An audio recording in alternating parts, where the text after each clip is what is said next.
वो एक समझ लीजिए कि एक लॉन्ग डिस्टेंस रिलेशनशिप जैसा होता है ना, कि आप फ़ोन पे बात कर रहे हो और मैं दूर से अपने इंस्ट्रूमेंट से बात किया करता था। बड़ा हुआ सो क्या हुआ, जैसे पेड़ खजूर, पंथी को छाया नहीं, फल लागे अति दूर कबीरा।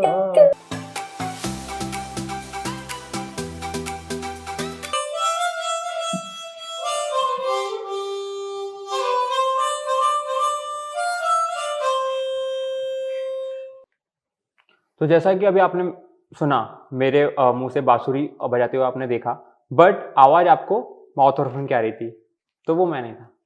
तो जैसे कि यहाँ पे हुआ, आप बजा एक इंस्ट्रूमेंट रहे हैं, आवाज़ दूसरे की आ रही है, बट यहाँ पे मेरे साथ एक ऐसे गेस्ट हैं, जो 2 इंस्ट्रूमेंट नहीं, मल्टीपल इंस्ट्रूमेंट्स एक साथ बजाते हैं। माउथ ऑर्गन, गिटार एंड जो पीछे आप मेरे साथ देख रहे हैं, उन्होंने अपना एक बनाया हुआ है पूरा ड्रम बैंड, तो वो इंस्ट्रूमेंट साथ में बजाते हैं।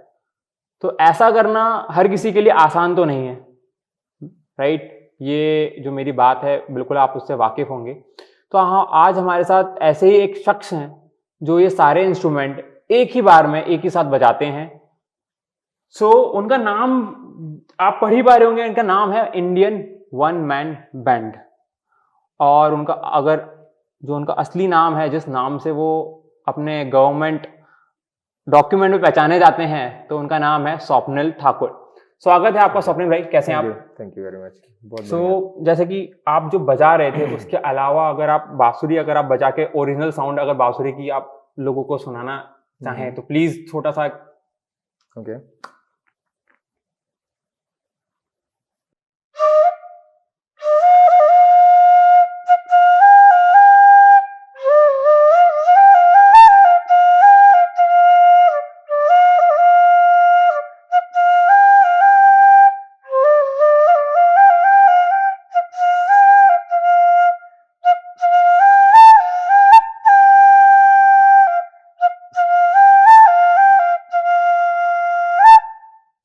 क्या बात है, क्या बात थैंक है। यू। जैसे हम बांसुरी से स्टार्ट किया है, तो मैं ये जानना जरूर चाहूंगा कि बांसुरी के मैंने बहुत सारे मॉडल्स देखे हैं, अलग अलग टाइप की बांसुरी। तो ये जैसे कि यहाँ पे ऊपर का मुख खुला हुआ है, राइट? एक बांसुरी जो मैंने देखी है, जो मार्केट में बहुत ज्यादा बिकती है, ये शायद प्रॉपर प्रोफेशनल टाइप की हो सकती है, यस, यस। बट ऊपर से इसका मुख बंद रहता है, हल्का सा गैप रहता है, और यहाँ पे जो होल्स हैं वो रहते हैं। तो वो और इसमें क्या डिफरेंस है? वो शहनाई के पैटर्न की बांसुरी होती है और वो अच्छा, जो इस तरीके बेसिकली से हाँ प्ले हाँ होती हाँ, है। Right right. बट ये जो ट्रेडिशनल बांसुरी है, आप बोल सकते हो कि कृष्ण जी जिस बांसुरी को बजाते थे, हाँ वो हाँ, इस पैटर्न की जो होती थी। हम लोग बजाते हैं, मतलब वो इस तरीके से बजाई जाती है, यस बट यस। वो अगर है तो उसका हाँ। होल यहाँ होता है, हम इस यस तरीके से यस। वो मैं बहुत समय तक ना समझ नहीं आता ये बांसुरी हाँ ऐसे क्यों बजा रही है, बजाते हुए तो ऐसे सुना है हाँ, मैंने। Right right. उसमें आपको जज नहीं करना पड़ता, एक होल दिया हुआ पर्टिकुलर, उसमें आप फूकोगे, हवा आगे पास होगी, आप प्ले कर होल्स सकते हो। दबाओगे, टोन्स ओके, न्यू तो इसमें टोन्स क्या में होगा। जजमेंट क्या है? इसमें आपको हवा कितनी तेज डालनी है, कितना धीमे डालनी है, उससे काफी कुछ डिसाइड होता है। एंड देन बिगनर्स के लिए नहीं है, आपको प्रॉपर प्रैक्टिस करनी पड़ेगी कि वो जो होल है वो प्रॉपरली कहाँ पे है, फिर आवाज कहाँ से ओके, आ रही तो दोबारा इस पे आएंगे हम लोग, है। बिल्कुल, यस यस है ना? श्योर। तो अगर हम शुरुआत में बात करें, राइट, तो आपकी जर्नी इंस्ट्रूमेंट को प्ले करने की, कोई सा भी इंस्ट्रूमेंट आपने कभी फर्स्ट टाइम कब इंस्ट्रूमेंट प्ले किया था, कौन सा और कौन सा प्ले किया था? फर्स्ट टाइम मुझे जहाँ तक याद है, थर्ड क्लास में था। मेरे पिताजी मुझे लेके गए थे कि इसको तबला सिखाना है। तो हमारे जबलपुर में ही एक महाराष्ट्र हाई स्कूल है, वहाँ पे म्यूज़िक सिखाते थे, तो वहाँ पे ले जाके मुझे एडमिशन कराया था। तो मैंने वो फर्स्ट डे था मेरा जब मैंने किसी म्यूज़िक इंस्ट्रूमेंट पे हाथ रखा था, वो था तबला। ओके, हाँ जी। तबले के बाद फिर जर्नी कैसी रही आपकी इंस्ट्रूमेंट के साथ? तबले के बाद फिर मैं जब 7th 8th क्लास में पहुंचा, तो मेरे जो मामा जी हैं उन्होंने सजेस्ट किया कि यार तुम माउथ ऑर्गन भी बजा सकते हो। Mouth organ is very portable music instrument, जो आप पॉकेट में भी रखे हो और फिर किसी पार्टी में आप प्ले कर दो, तो it is right, very good. बिल्कुल। तो फिर तब से मेरा मन में वो आया कि यार इस माउथ ऑर्गन बजाना चाहिए। मम्मी ने जिद की, नहीं चाहिए चाहिए चाहिए चाहिए करके। फिर मेरा 7th या 8th क्लास में था, तो मेरे 10th बर्थडे पे मुझे मम्मी ने माउथ ऑर्गन गिफ्ट किया था। ओके, तो आगे बढ़ने से पहले शायद देखो कुछ लोगों को पता हो सकता है कि सारे इंस्ट्रूमेंट के नाम पता हो, और कुछ लोग ऐसे भी होंगे जिनको इंस्ट्रूमेंट के नाम ना पता हो। तो आप बताना चाहेंगे ये डिटेल वाइज कि ये अगर माउथ ऑर्गन, जैसे आपने मुझे बताया कि ये 12 होल्स वाला है और ये इसकी खासियत क्या है, तो उस डिटेल के साथ थोड़ा थोड़ा जो भी आपके इंस्ट्रूमेंट हमारे पास हैं यहाँ पे जो लोग देख पा रहे हैं उनके बारे में थोड़ा डिटेल थोड़ा सा आप बताएं। ओके, सो ये मेरा माउथ ऑर्गन है, ये non chromatic chromatic non slider mouth organ है, जो मुझे बहुत ज़्यादा हेल्प करता है बिकॉज मेरे पास हाथ नहीं होता है स्लाइडर प्रेस करने का। So this is custom made mouth organ for me, कि इसमें आपको बिना स्लाइडर के आपको सारा क्रोमेटिक स्केल मिल जाता है। अब राइट, जैसे कि इन्होंने बताया कि विदाउट स्लाइडर, अब वो विदाउट स्लाइडर क्यों है वो आपको थोड़ी देर में आपको पता पड़ेगा आज के एपिसोड में कि वो ऐसा विदाउट स्लाइडर क्यों बोल रहे थे। हाँ जी। दूसरा इंस्ट्रूमेंट ये दिख रहा है आपको, आई लव दिस इंस्ट्रूमेंट, और ये मैंने मेलोडी का? ये नहीं, ये मेलोडी का नहीं है, अच्छा, ये है बंगाली एक तारा। Yes yes. तो ये फोक म्यूजिक में जनरली यूज होता है और बहुत ही प्यारा साउंड करता है। उसके बाद मेरा ये मैंने खुद बनाया है अपने रूम में बैठ के, lot of trial and errors, और कहाँ पे कौन सा इंस्ट्रूमेंट कैसे ऐड करना है, कैसी आवाज़ लानी है। तो इसमें आपको बेस ड्रम दिख रहा है, स्नेयर दिख रहा है, हाई हैट दिख रहा है, सिम्बल्स दिख रहे हैं। ओके, अगर आप इस इंस्ट्रूमेंट को अगर आप नाम दोगे सिर्फ इतने, तो आप क्या नाम देना चाहोगे इसको? हाँ, इसको आप कुछ भी बोल सकते हो, मतलब खूब आपके हिसाब से। आप बाकी लोग तो कुछ भी बोलते हैं, बट आपने बनाया है इसको अपने हिसाब से, तो अगर आप इस इंस्ट्रूमेंट को अगर नाम दोगे तो क्या नाम दोगे? मैं इसको नाम नहीं दे पाऊंगा, मुझे प्रॉपरली वो नामकरण संस्कार करना पड़ेगा, सोचना पड़ेगा जैसे बच्चों के नाम सोचे जाते हैं। चलो एक ये मेरा जिस दिन नामकरण हो जाएगा उस दिन हमें जरूर बताइएगा, फिर उसको एक अलग से पोस्ट करेंगे हम लोग मिलके। Yes yes yes. ओके, और बाकी तो बांसुरी के बारे में तो आप जानते ही हैं, हाँ जी, है ना। सो उसके अलावा आपकी स्कूलिंग कैसी रही विद इंस्ट्रूमेंट्स, और उसके बाद आपने जो ग्रेजुएशन वगैरह किया वो किस फील्ड में किया? हाँ जी, मेरा स्कूलिंग में टाइम ऐसा था कि मैं तबला क्योंकि जानता था बजाना, तो मुझे हमेशा प्रेयर में जो असेंबली का जो बैंड होता है उसके साथ में इन्वॉल्व रहना था। हाँ जी, और मेरे क्लास के बच्चे ऐसे आंख खोल खोल के मुझे देखते रहते थे कि भाई क्या कर रहा है, मेरी क्लास का बंदा है। तो हमेशा मतलब कभी मैंने आई हार्डली रिमेम्बर कि मैं कभी लाइन में खड़े होके मैंने प्रेयर की ऐसे हाथ जोड़ के। हमेशा तबले बजाते समय ही बजाते ही मेरा पूरा स्कूलिंग हुआ है। एंड देन फिर मैंने इंजीनियरिंग किया है गवर्नमेंट इंजीनियरिंग कॉलेज जबलपुर से।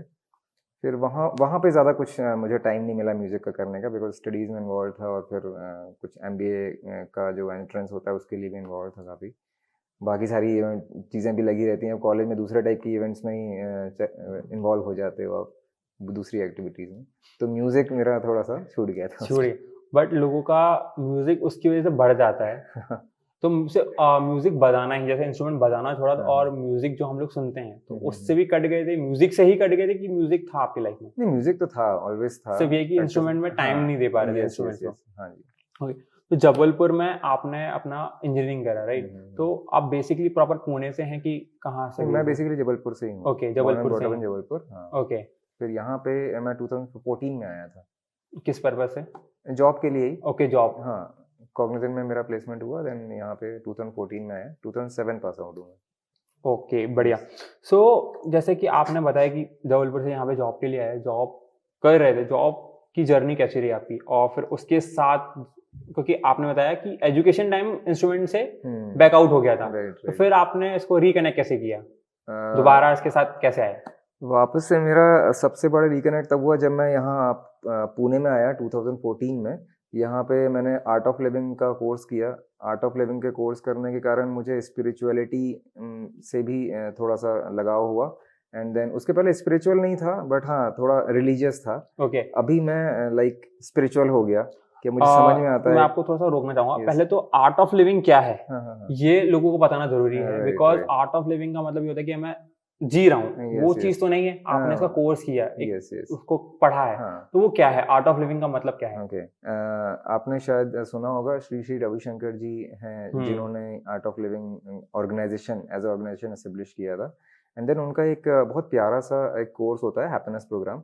हाँ, हैप्पीनेस प्रोग्राम जिसमें वो सुदर्शन क्रिया सिखाते हैं। It's a rhythmic breathing pattern, और उसको जब आप करते हो तो you get to know about yourself. वो एक ऐसा सुंदर सा प्रोसेस बनाया है। ओके। Yes yes. उसके आगे आप जो बात बता रहे थे हाँ हाँ। कि आपने वो पूरा आर्ट ऑफ लिविंग किया, पढ़ा, उसके यस। बाद सारी चीज़ें आपको सीखने मिली। हैप्पीनेस क्लब के बारे में आप हाँ बता यस रहे थे, यस, वो क्या था? हैप्पीनेस प्रोग्राम होता है यस। उनका, जिसमें वो सुदर्शन क्रिया सिखाते हैं। एंड देन ये just a part of it. And then उनके उसके साथ में जब थर्ड डे, जो कंक्लूडिंग डे था, तब सत्संग हुआ था। तो ओके। सत्संग में म्यूजिक इंस्ट्रूमेंट्स बजाने वाले लोग और सिंगिंग वाले लोग, और वो हम्म। एक अलग ही फ्लेवर मिला था लास्ट डे मुझे। तो तब से मैं मेरा म्यूजिक का भी बहुत ज़्यादा इन्वॉल्वमेंट हो गया due to Art of Living programs. और फिर मेरा प्रैक्टिस भी चालू हो गया, और फिर ये एक नई शुरुआत हुई थी मेरा म्यूजिकल लाइफ में। ओके। जॉब करते हुए आपने यहाँ पे आर्ट ऑफ लिविंग किया, तो जॉब कब तक किया आपने? जॉब मेरा 2019 में, अब ये कह लीजिए कि मैंने छोड़ दिया या छूट गया, बिकॉज 2019 16 में को मेरा एक एक्सीडेंट हुआ था, ओके। बहुत ही बड़ा एक्सीडेंट हुआ था। हेलमेट नहीं होता तो शायद मैं आपसे बैठ के आज बात नहीं कर रहा होता। तो हेलमेट की कंडीशन आप देखोगे तो पूरा 2-3 जगह से फट चुका है। उस एक्सीडेंट में मेरी 9 हड्डियाँ टूट गई थी। This 2 collar bone and then ये ह्यूमरस एंड देन 6 रिब्स। तो टोटल 9 हड्डियाँ टूटने का एक एक्सपीरियंस मिला, बहुत ही खतरनाक। वैसे कहते हैं 7 सुर और हम्म। +2, आपने एक उससे 2 यस एक्स्ट्रा यस। हड्डियाँ तोड़वाई। हाँ राइट। सो वो जो एक्सीडेंट हुआ हम्म। और उसके बाद एक्सीडेंट 9 हड्डियाँ टूटी हैं, राइट? एक Yes. शरीर लगभग कह सकते हैं कि बेजान हो जाता है। Yes yes yes. तो उसके बाद फिर एक बार इनसे नाता टूट गया होगा। एकदम सही बोल रहे हैं आप। एक्चुअली वो फिजिकली जितना पेनफुल नहीं था, उससे ज़्यादा पेनफुल मेंटली मेरे लिए था। Because just a moment back I was with my instruments. मैं सारे इंस्ट्रूमेंट्स प्ले करता था, नॉट डेली तो कुछ ना कुछ जैसा मूड हुआ उस टाइप का इंस्ट्रूमेंट बजा के, और मैं अपने आप को लाइक एंटरटेन करता रहता था। और प्लान्स भी थे मेरे कि यार ये ऐसा वन मैन बैंड बनाने का है, ये है वो है। तो म्यूज़िक का काफ़ी करने के प्लान्स थे, कवर सॉन्ग्स डालना है, काफ़ी कुछ देखते रहते हैं जो अपन रेगुलरली यूट्यूब में और डेफिनेटली। इसमें। तो वो सारी चीज़ें एकदम से रुक गई थी। एंड देन वो एक पीरियड था जब मैं 2.5-3 साल के लिए अपने इंस्ट्रूमेंट से दूर था, बिकॉज फिजियोथेरेपी चल रही थी कंटिन्यूसली। उसमें अगर पूरा जस्टिस नहीं करता तो शायद इतना जो रिकवर हो पाया वो भी नहीं हो पाता। तो जो 2.5 से 3 साल का जो जर्नी रही आपकी विदाउट इंस्ट्रूमेंट को सिर्फ एक दूर से आप देख रहे हो, कह सकते हैं ना, यार मैं किसी से प्यार तो करता हूँ बट वो उसके करीब नहीं जा पा रहा। Yes yes yes. तो वही कंडीशन, सेम कंडीशन थी, तो वो किस तरीके से आपने बताया? वो एक समझ लीजिए कि एक लॉन्ग डिस्टेंस रिलेशनशिप जैसा होता है ना, कि आप फ़ोन पे बात कर रहे हो, और मैं दूर से अपने इंस्ट्रूमेंट से बात किया करता था कि यार कभी तो होगा। और उस शिद्दत ने, वो जो एक प्यास थी उनसे मिलने की, उसको होल्ड करने की, उसको बजाने की, वो साउंड मैं चाहता था अपने कानों में मेरे कि आसपास मैं वो बजा और रहा आ जाए हूँ मेरा। और मेरे कानों में ही वो साउंड जा रहा है। उस शिद्दत ने शायद मुझे पुश किया कि मैं अपनी फिजियोथेरेपी बहुत अच्छे से करूँ और बहुत जल्दी रिकवर करूँ। Just because of these instruments I am recovered, आप ये भी बोल सकते हो। चलो अच्छा है कि ये इंस्ट्रूमेंट सिर्फ हमें मेंटली ही नहीं, यस फिर यस। अगर इनसे वो प्यार है, वो शिद्दत है, इनसे वो हम्म। कनेक्ट है, तो हम लोग फिजिकली भी बहुत अच्छे तरीके से जी सकते हैं। और वो अगर हमारे को कुछ चीज़ एक्सीडेंट भी हुआ है तो वो रिकवर भी हम लोग इनकी वजह से कर सकते हैं। Music has that power. Definitely yes. Definitely. तो और आफ्टर दैट वो जो जर्नी 3 साल बाद जब आपने इनको रिकनेक्ट करने की कोशिश करी, तो उसमें भी प्रॉब्लम्स आई होंगी? बहुत ज़्यादा प्रॉब्लम्स तो नहीं आई, बिकॉज मैं ऑलरेडी इंस्ट्रूमेंट्स बजाता था। तो मेरी जान पहचान तो थी इनसे काफ़ी, मेरे रिश्तेदार जैसे मेरे बच्चे ही हैं समझ लीजिए। बट वो होता है ना कि जैसे रिश्तेदार हैं या फिर हाँ बच्चे भी हैं, उनसे अगर हम एक समय तक बात करना छोड़ दें हाँ या फिर उनसे रिश्ता एक तरीके से पॉज कर दें, ब्रेक कर दें, हाँ तो वो रूठ जाते हैं, उनको राइट। मनाना तो पड़ता है। हाँ हाँ। तो फिर इनको कैसे मनाया आप लोग? मेरी शुरुआत फिर वैसे हुई ना कि मुझे होल्ड करते ही नहीं बनता था, and then I started holding them, and then I started कि भाई अब इसको बचाया जाए, है ना। तो वो एकदम मेरे लिए स्ट्रेंजर ही हो गए थे एक तरह से देखा जाए तो, एक्सीडेंट के बाद। तो रिकवरी हुई, पकड़ना सीखा, एंड देन उसको फिर से बजाना सीखा। तो वो एक सबकॉन्शियस में थी चीज़ें, वो सारी निकल के बाहर आई। एक चीज़ और है कि जैसे कि हम लोग जब इस फील्ड में आते हैं तो एज एन फैमिली काफ़ी सारे लोगों को प्रॉब्लम्स आती हैं, सपोर्ट नहीं मिलता।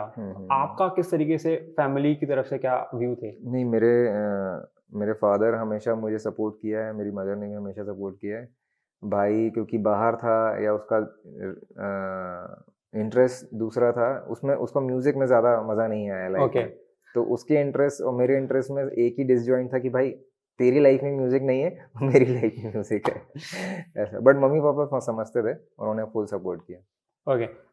जैसा कि आपने मुझे एक चीज़ बताई कि एक समय तक आप जॉब कर रहे थे, फिर एक्सीडेंट हुआ, 2 से 3 साल totally bed rest, yes yes. Right? तो उस समय फिर जॉब नहीं थी, तो वो टाइम फेज उसकी वजह से, और फिर आफ्टर वो जब आप रिकवर हो गए, इनके साथ तो रिकनेक्ट कर ही लिया, Yes, बट yes. कामकाज उस आफ्टर एक्सीडेंट मतलब रिकवरी के बाद वो कामकाज कैसे स्टार्ट किया आपने? मेरा भाई क्योंकि मेरे साथ था, he was like the pillar of strength for me. तो मैंने क्या किया, अपने भाई के साथ में मिलके एक स्टार्टअप शुरू किया था ओके। कॉल्ड पोषाहार। तो सॉरी? पोषाहार ब्रांड पोषाहार, नेम है हमारा। ओके। हाँ जी। तो हम लोग न्यूट्रिशन डोमेन में काम कर रहे हैं।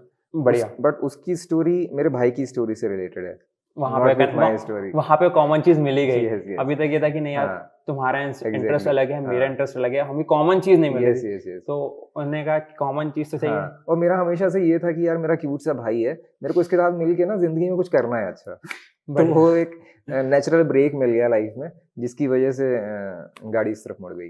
ओके, तो वो जो कनेक्टिविटी है आपकी, हम्म। अगर आप शेयर करना चाहें तो प्लीज शेयर कर सकते हैं। ओके सो आप क्या बोल रहे हो, मतलब जो कनेक्टिविटी आपने बोला ना कि हाँ स्टार्टअप किया आपने हाँ हाँ हाँ न्यूट्रिशन हाँ इसमें, हाँ और आपने बोला कि ये जो स्टार्टअप की जर्नी है हाँ वो हाँ। आपके भाई की जर्नी से अच्छा कनेक्टेड है, अच्छा अच्छा तो वो जर्नी क्या है? हाँ हाँ हाँ, वो मैं बताता हूँ। भाई को एक्चुअली पेट में डाइजेशन से रिलेटेड प्रॉब्लम रहा है शुरू से।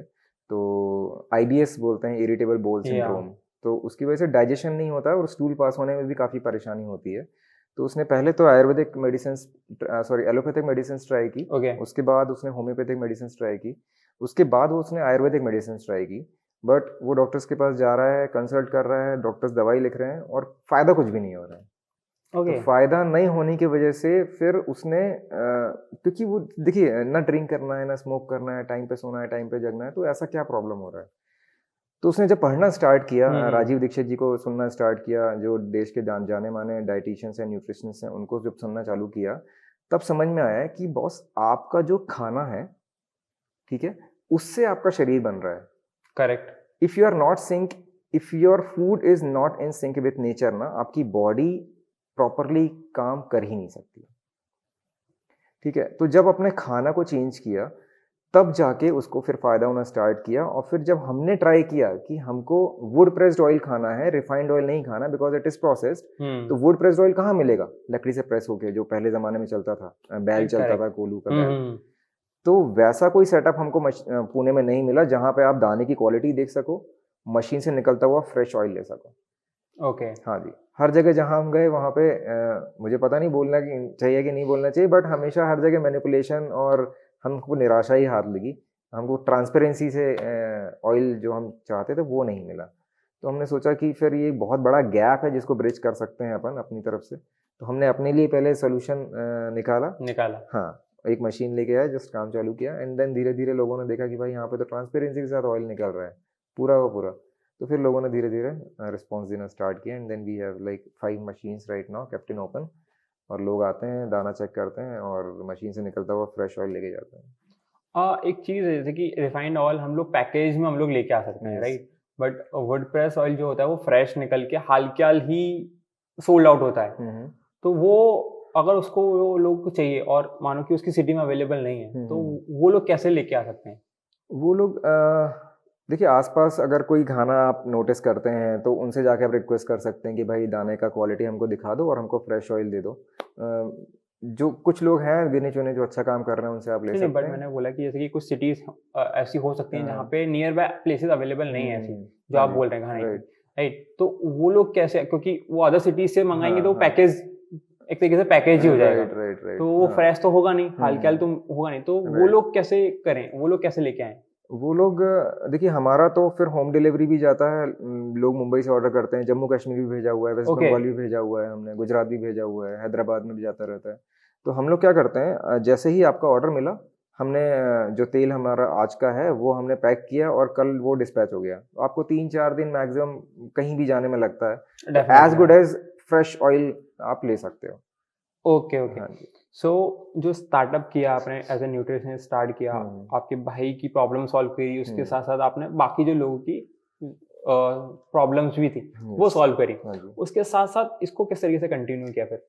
इसके साथ तो मैं वही मतलब मैंने बाकी जो जैसे मैंने इंस्ट्रूमेंटल बताया कि हाँ, इसके साथ तो मैं स्ट्रगल ऐसा कर रहा था कि मुझे होल्ड ही नहीं करते बनता था। वहाँ तो मैं ऐसे इन्वॉल्व था कि भाई कुछ डिस्कशन करना है, कुछ करना है, तो it's basically his initiative and I was involved as in no कि बायां हाथ जो होता है ना, दायां हाथ तो वही था बट बायां हाथ में था, ऐसा था। तो जैसे आप बता रहे कि आप होल्ड नहीं कर पा रहे थे, हाँ। है ना, प्रॉब्लम हुई, फिर धीरे यस। धीरे स्टार्ट किया, हाँ जी। तो वो स्टार्ट करते करते करते इंडियन वन मैन बैंड वो यस। कैसे जन्मा? इसका मेरे फादर ने, जब मेरा फिजियोथेरेपी चल रहा था ना उस टाइम पे, मैं मेरे पास कोई काम तो था नहीं कि मैं बिस्तर पे लेटा हुआ हूँ एंड देन फिजियोथेरेपी 2-3 बार होती थी दिन में। तो मेरे फादर ने कहीं पे एक वीडियो देखा, बाहर यूरोपियन कंट्रीज में कोई तो एक ऐसा सेटअप लेके बजा रहा था, तो उन्होंने दिखाया मुझे कि यार देखो इतने सारे इंस्ट्रूमेंट बजा रहा है एक साथ। तो वो जो एक मोमेंट था ना कि मैं बिस्तर पे भी लेटा हुआ हूँ, मैं कुछ कर भी नहीं सकता एंड देन मेरे सामने इतनी लुभावनी चीज़ रख दी, एक सपना दिखा दिया, बट आपके हाथ पर बंधे हुए हैं। तो वो जो चीज़ थी उसके कारण मेरे अंदर ये आ गया कि यार मुझे ये तो करना ही है। वहाँ मैंने डिसाइड किया कि मुझे ये करना ही है, बट अभी ओके मैं नहीं कर पा रहा हूँ। डेफिनेटली हाँ, तो वो एक जो कशिश थी ना उसके कारण वो चीज़ सॉलिडिफाई हो गई मेरे दिमाग में कि once I recover from these injuries I will definitely do this. तो वहाँ से वो सॉलिडिफाई हो गया था वो concept। सॉलिडिफाई तो हो गया, हाँ। पिक्चर बन गई यस यस। क्लियर कि मुझे ये करना है, हाँ बट उसकी भी एक प्रोसेस तो रही होगी, हाँ राइट। तो वो प्रोसेस कैसे स्टार्ट हुई? ओके।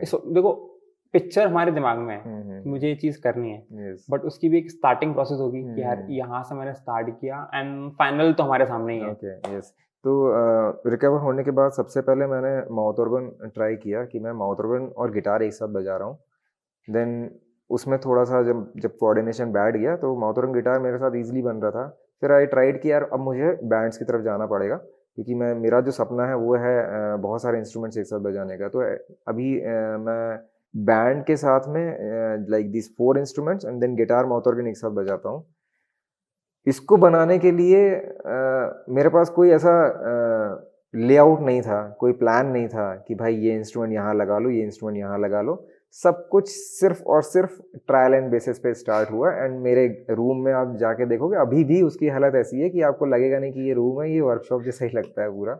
नट बोल्ट इधर पड़े हुए हैं, लाइक वो प्लायर इधर पड़ा हुआ है, सारी चीज़ें वैसा अस्त-व्यस्त। ये तो गई आपके थोड़ा सा प्रोफेशनल एंड जो अपना आर्टिस्टिक जर्नी जो है, राइट? एक आर्टिस्टिक जर्नी में ना एक हमारे सोसाइटी में ऐसी कहावत है, ये ऐसी स्टेटमेंट है एज एन गिटारिस्ट यस कि यस। उसके लाइफ में ना बहुत सारा फीमेल फॉलोइंग या लड़कियां बहुत फिदा रहती हैं, अगर सीधी बात में कहें ओके। तो। आप तो स्टेज इतने सारे इंस्ट्रूमेंट बजाते हैं, हाँ तो जी। आपके इसमें किस तरीके से वो था नहीं कि आपका देखिए, पूरा कॉलेज फिदा था, क्या था? नहीं देखिए, हम बहुत छोटी सी जगह से आते हैं, जबलपुर से, ऐसा नहीं है कि वहां पे भी लड़कियां होंगी। जहाँ पे हमारे अंदर ना संस्कार कूट कूट के भरे होते हैं और साथ में रिस्पॉन्सिबिलिटी थी कि भाई इंजीनियरिंग हो रहा है और घर का बड़ा लड़का हूँ तो वैसे ही रिस्पॉन्सिबिलिटी ज़्यादा रहती हैं, तो वो उस डायरेक्शन में कभी रासलीला वाले मूड में हम कभी गए ही नहीं। आप नहीं गए, बट फॉलोइंग कैसी थी? वहां से रिस्पॉन्सेस तो मिलते हैं, फॉलोइंग तो आपने हाँ। कभी रिस्पॉन्स नहीं दिया वो बात अलग है, yes yes. One way traffic तो आया होगा। हाँ हाँ, मतलब लड़कियां क्या दोनों मतलब फ्रेंड्स ही थे, तो लड़कियां तो उनका तो रिस्पॉन्स अच्छा होता ही है because they are more attracted towards this. लड़के बड़े गाली देते थे कि यार मतलब स्टेज पे जाता है तो फिर प्रॉब्लम उनको हो जाती है अच्छा, वैसा। उनके लोग जो हाँ उनके जो राइट करीब होंगे वो राइट राइट। आपसे अट्रैक्ट हो रहे हैं। हाँ राइट, तो वैसा सीन हो जाता था क्रिएट वहाँ पे। तो जैसे कि ये इंस्ट्रूमेंट जो है बंगाली एक तरह, इसके बारे में ना बहुत कम लोग जानते हैं। Yes yes. जैसे जो मेरी सोच है, तो हम्म। इसके बारे में थोड़ा सा अगर आप बताना चाहें ओके थोड़ा डिटेल में, और अगर आप प्ले करके भी दिखाएं तो ज़्यादा मज़ा आएगा। ओके। तो इसमें आप जैसे देख सकते हैं यहाँ पे तो चमड़ा लगा हुआ है, चमड़े से यहाँ पे एक तार गया हुआ सिर्फ, और इसको ट्यून करने के लिए ये वाला नॉब होता है। ओके। और यहाँ पे बैम्बू स्टिक्स लगी हुई हैं जो बेंड हो सकती हैं, राइट। मैं थोड़ा सा बजा के दिखाता हूँ आपको। बिल्कुल जैसे ये तो नॉर्मल टोन आ रहा है, बट इसमें अगर आपको वैरी करना है तो आप इसको प्रेशर कर दे सकते हैं।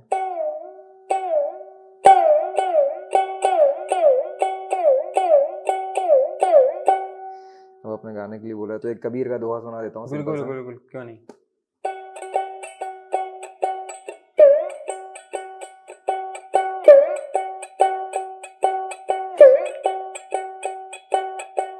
बड़ा हुआ सो क्या हुआ, जैसे पेड़ खजूर,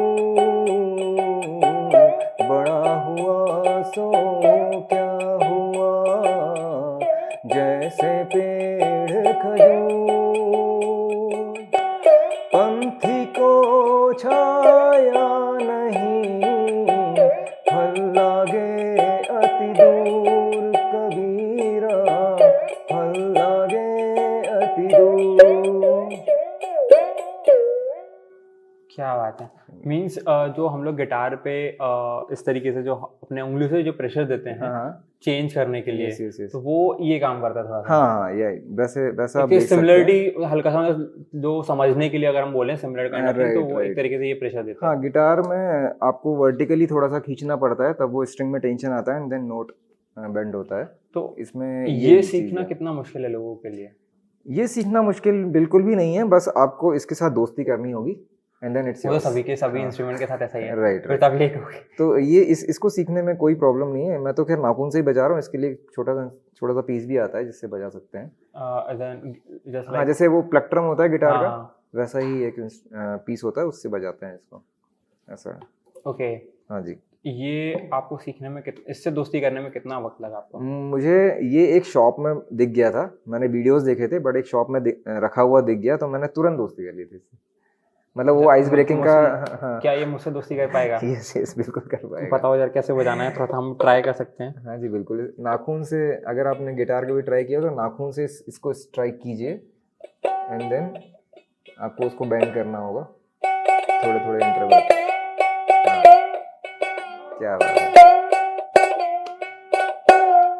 क्या बात है, क्या बात पता पड़ा ये नाखून कैसे टूट ना जाए। नहीं नहीं नहीं। अच्छा, एक तारा जो आता है उसमें जैसे बताइए बंगाली एक तारा है, हम्म। राइट, और इसकी कोई वर्जन्स भी हैं? नॉर्मल एक तारा भी है मेरे पास, जो मैंने यहाँ महाराष्ट्र में ही देखा था एक शॉप पे। वो मैंने खरीदा था, तो उसमें क्या हुआ था, नाखून से आपको स्लाइड करना पड़ता है, देन ये टोन मिलता है आपको बेंडिंग वाला। अच्छा, इसी के ऊपर Effect. नाखून से स्लाइड करना हाँ पड़ता है, हाँ देन वो जो ट्विस्ट जो टोन मिल रहा है वो मिलता है। Yes yes. ओके, बैम्बू का एक स्टिक लगा रहता है, उसमें से एक वायर लिपट के जाती है नीचे, सेम चमड़े का ही होता है वो, बट उसमें ये बेंडिंग वाला इफेक्ट नहीं होता। बेंडिंग वाला अगर करना है आपको, नोट बेंड करना है, तो आपको नाखून का यूज करना होता है। Okay okay okay. तो मतलब एक तारे में भी एक हाँ, डिफरेंस मिल जाता है। काफी सारे फोक म्यूजिक में ही ये यूज होते हैं एक तारे। तो अलग अलग जगह का जो स्पेशलिटी है, जैसे वो इवॉल्व हुआ इंस्ट्रूमेंट वहाँ पे, तो उस हिसाब का वेरिएंट आपको मिल जाएगा। देखिए ओके, जैसे आपने अभी जो बताया कि जो सिर्फ एक ही बाम्बू स्टिक यहाँ से नीचे जा रही है, हाँ हाँ एंड एक सिंगल तार उसके ऊपर स्टिच है, यस यस। तो वो जो वर्जन है वो कहाँ का वर्जन है? वो मैंने यहाँ का ही देखा है, महाराष्ट्र में ही आके देखा है वो, मैंने बाहर कहीं नहीं देखा। ओके,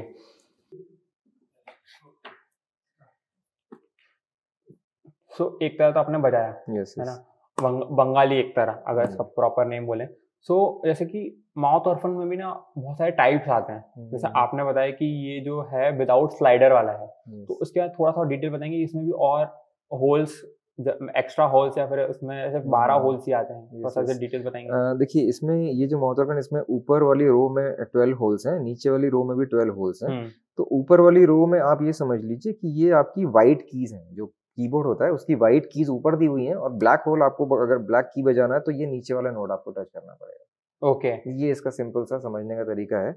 अदरवाइज इसको आप अगर आप वेरिएंट्स जानना चाहते हैं तो इसमें एक स्लाइडर भी आता है। स्लाइडर में क्या होता है कि आपको हाथ की जरूरत होती है ब्लैक नोट अगर आपको बजाना है तो कीबोर्ड का। उसके बाद एक डायटोनिक माउथ ऑर्गन आता है जो बिगनर्स के लिए होता है, जिसमें स्लाइडर भी नहीं होता है।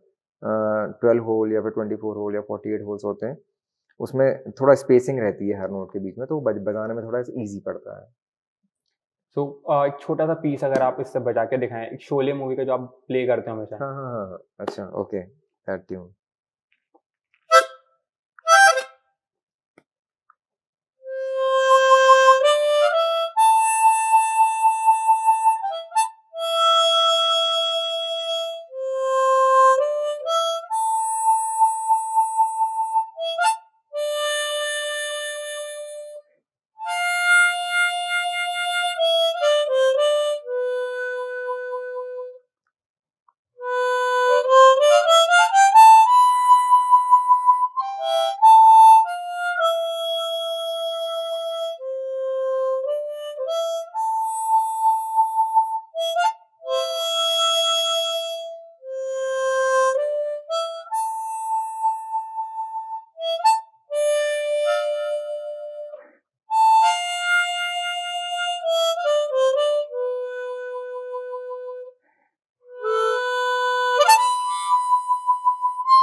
जैसा कि आप हम मुंह से बजाते हैं उसमें सांस बहुत इंपॉर्टेंट, ब्रीदिंग बहुत इंपॉर्टेंट है, yes right? Yes yes breathing control and breath का हम्म बहुत उपयोग है इसमें।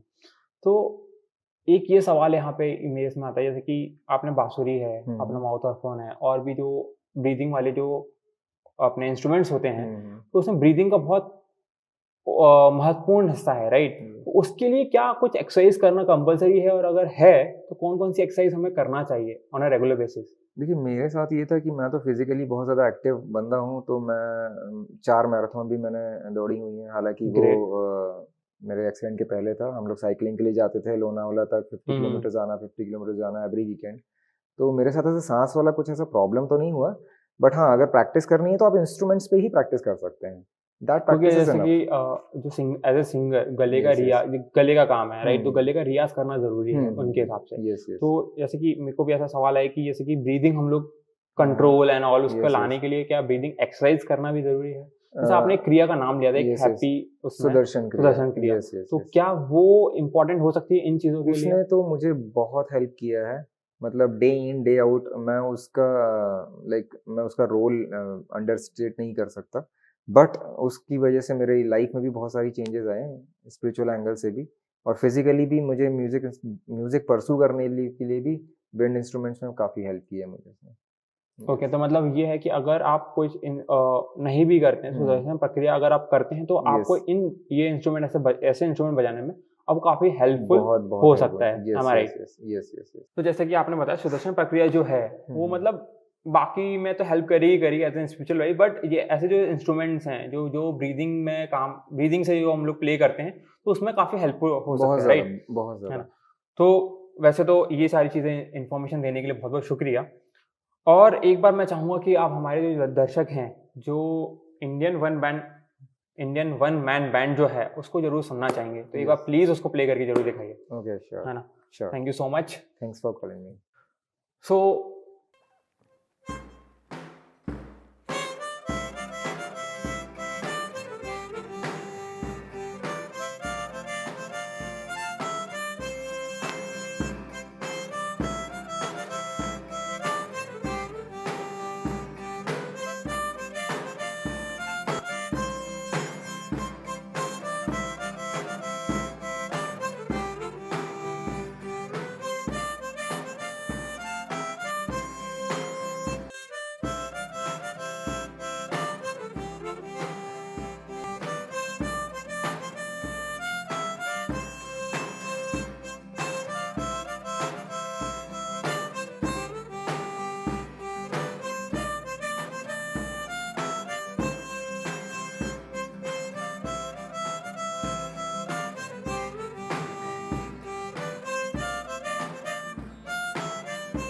बहुत-बहुत शुक्रिया। ये सारी इंस्ट्रूमेंट्स को के बारे में बताने के लिए, आपका जो वन मैन बैंड है, उसको हमारे साथ शेयर करने के लिए, and thank you so much हमारे साथ जुड़ने के लिए। Thank you very much. Thank और यू। हमारे साथ जुड़े हैं, तो उसकी एक याद तो बनती है ना? तो हमारा एक छोटा-सा मग है, उस पे ओके, आपके सिग्नेचर ओके। आप प्लीज़ आपके एक सिग्नेचर। Thank you.